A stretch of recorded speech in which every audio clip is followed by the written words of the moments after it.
জানেন কি পুরীর জগন্নাথ মন্দিরে হনুমানজিকে কেন শিকল দিয়ে বেঁধে রাখা হয়েছে?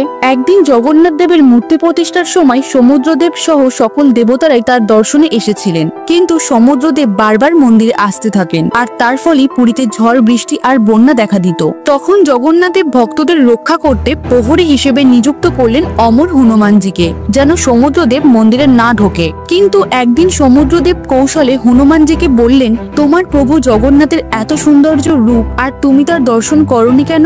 এই কথায় প্রভাবিত হয়ে হনুমানজি মন্দিরে প্রবেশ করেন। সেই সুযোগেও সমুদ্রদেব তার পিছু নিয়ে মন্দিরে ঢুকে পড়েন।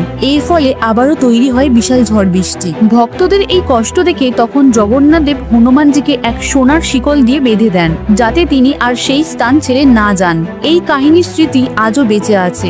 জগন্নাথ মন্দিরের সামনে রয়েছে বেরি হনুমান মন্দির, যেখানে হনুমানজি আজও শিকলে বাঁধা অবস্থায় বিরাজমান। কমেন্টে লিখুন জয় জগন্নাথ।